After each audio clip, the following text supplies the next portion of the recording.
ವರ್ಷಗಳ ಇತಿಹಾಸ ಗುಣಮಟ್ಟ ಕಾಪಾಡಿಕೊಂಡು ಬಂದಿದ್ದ ತಿರುಪತಿ ತಿಮ್ಮಪ್ಪ ದೇವಾಲಯದ ಪವಿತ್ರ ಲಡ್ಡು ಪ್ರಸಾದಕ್ಕೆ ಪ್ರಾಣಿಗಳ ಕೊಬ್ಬು ಬಳಕೆ ಮಾಡಲಾಗಿದೆ ಎನ್ನುವ ಸುದ್ದಿ ಕಳೆದ ಕೆಲವು ದಿನಗಳಿಂದ ಚರ್ಚೆಯಲ್ಲಿದೆ. ಈ ಸುದ್ದಿ ಬೆನ್ನಲ್ಲೇ ದೇವಸ್ಥಾನದ ಆಡಳಿತ ಮಂಡಳಿ ದೇವಸ್ಥಾನ ಶುದ್ಧೀಕರಣಕ್ಕೆ ಮುಂದಾಗಿದೆ.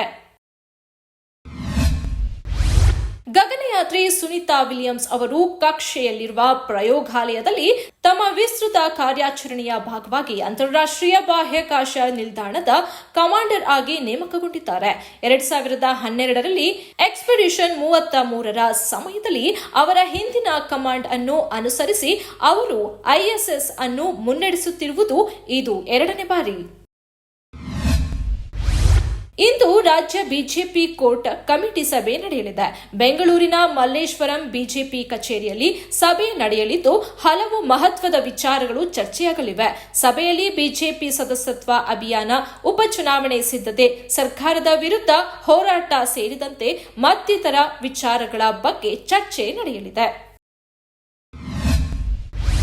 ಇಸ್ರೇಲ್ ಹೆಸರು ಕೇಳಿದ್ರೆ ಸಾಕು ಮಧ್ಯಪ್ರಾಚ್ಯ ಭಾಗದ ಬಹುತೇಕ ದೇಶಗಳು ಕುತ ಕುದಿಯುತ್ತವೆ. ಅದರಲ್ಲೂ ಕೆಲವು ದಿನಗಳ ಹಿಂದೆ ಪೇಜರ್ಸ್ ಸ್ಫೋಟಗೊಂಡ ನಂತರದಲ್ಲಿ ಪರಿಸ್ಥಿತಿ ಮತ್ತಷ್ಟು ಸೂಕ್ಷ್ಮವಾಗಿದೆ.